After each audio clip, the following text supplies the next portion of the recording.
بسم اللہ الرحمن الرحیم۔ السلام علیکم، welcome to my YouTube channel. تو آج ہم جس ٹاپک پہ بات کریں گے وہ ہے برطانوی سلطنت کی اصلاح۔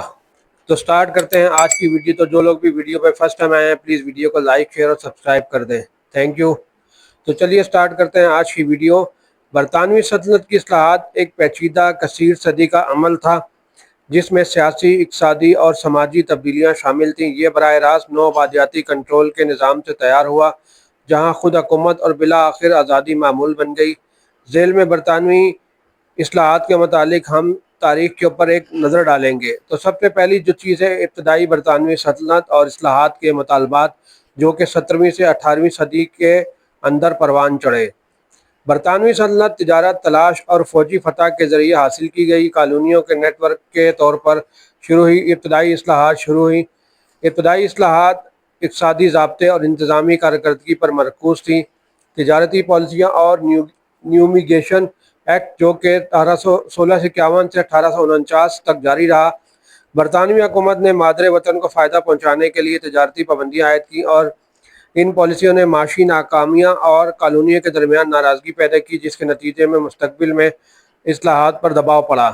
امریکی انقلاب جو کہ 1775 سے 1783 تک جاری رہا، سلطنت کی اصلاح کی ضرورت کی پہلی بڑی علامتوں میں سے ایک نو آبادیات، نمائندگی اور برطانوی کنٹرول کے بغیر ٹیکس لگانے سے پریشان آزادی کے لیے لڑے، جس کے نتیجے میں برطانیہ نے اپنی باقی کالونیوں پر حکومت کرنے کے طریقے میں تبدیلی کی۔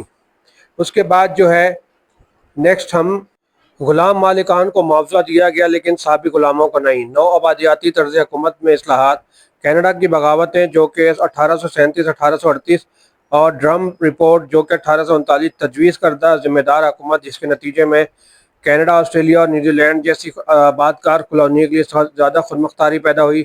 گورنمنٹ آف انڈیا ایکٹ 1858-1857 کے ہندوستانی بغاوت کے بعد برطانیہ نے ایسٹ انڈیا کمپنی کو تحلیل کر دیا اور برطانیہ اور ہندوستان کا براہ راست کنٹرول سنبھال لیا، جس سے ایک بڑی انتظامی اصلاحات ہوئی تھی۔ غلاموں کی تجارت اور غلامی کا خاتمہ۔ غلاموں کی تجارت کا خاتمہ جو کہ 1807 میں برطانیہ نے ولیم ویلبر فورس جیسی خودمہ پسندوں کے دباؤ میں ٹرانس اٹلانٹک غلاموں کی تجارت پر پابندی عائد لگا دی۔ غلامی کے خاتمے کا قانون 1833 میں زیادہ تر سلطنت میں غلامی کا خاتمہ، جس میں سابق غلام مالکان کو معاوضہ دیا گیا۔ 19ویں صدی کی اصلاحات، لبرلزم کا دور اور ڈی کولونائزیشن کی شروعات۔ 19ویں صدی نے برطانوی سلطنت کو سخت کنٹرول سے زیادہ لچکدار اصلاحات پر مبنی ڈھانچے کی طرف منتقل کیا، خاص طور پر بغاوتوں، اقتصادی تبدیلیوں اور نئے سیاسی نظریات کے جواب میں۔ غلاموں کی تجارت اور غلامی کا خاتمہ۔ امپیریل کانفرنس اور فیڈرلسٹ آئیڈیاز۔ امپیریل کانفرنس جو کہ 1887 سے 1897 تک جاری رہی، 1902 تک ایک ممکنہ امپیریل فیڈریشن پر تبادلہ خیال کیا گیا لیکن تسلط کے درمیان بڑھتی ہوئی قومی شناخت کی وجہ سے ناکام رہا۔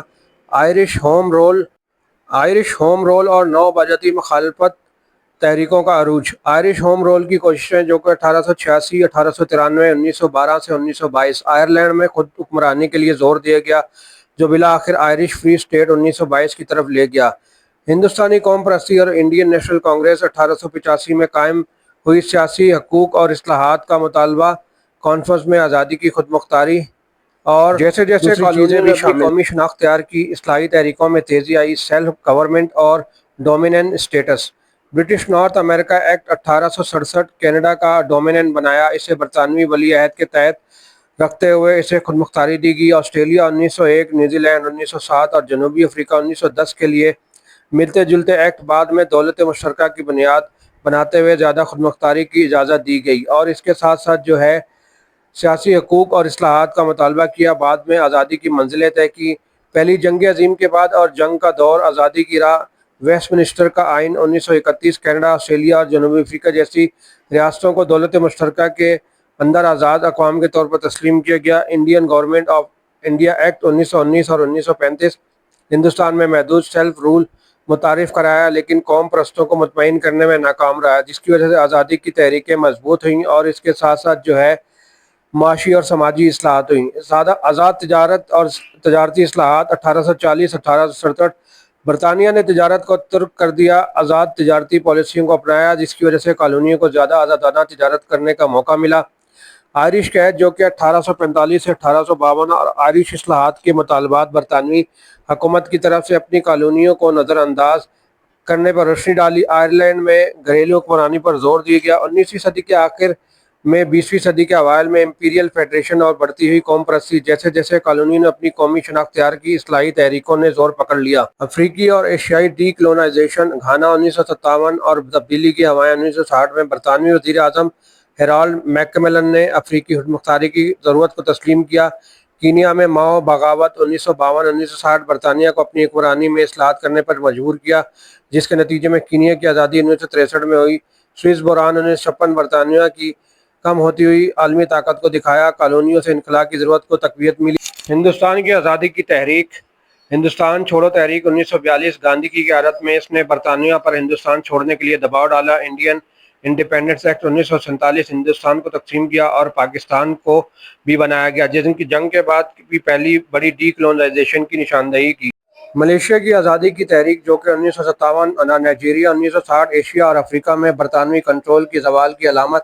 20ویں اور 21ویں صدی کے آخر میں دولت مشترکہ اصلاحات کی میراث، کامن ویلتھ آف نیشنز میں تبدیلی۔ 1949 موجودہ سابق کالونیاں آزاد ریاستیں بن گئیں لیکن دولت مشترکہ کے ذریعے برطانیہ سے تعلقات برقرار رکھے۔ ہانگ کانگ ہینڈ اوور 1997 آخری بڑی برطانوی کالونی چین کو واپس کر دی گئی، جو برطانیہ کے نو آبادیاتی دور کے خاتمے کی علامت ہے۔ اس کے نتیجے میں جو اس کا فائنل کنکلوژن یا فائنل نتیجہ جو نکلا ہے وہ یہ ہے کہ برطانوی سلطنت کی اصلاحات تجارتی پالیسیوں سے بتدریج خود مختاری اور زیادہ تر کالونیوں کے لیے بالآخر آزادی تک تیار ہوئیں۔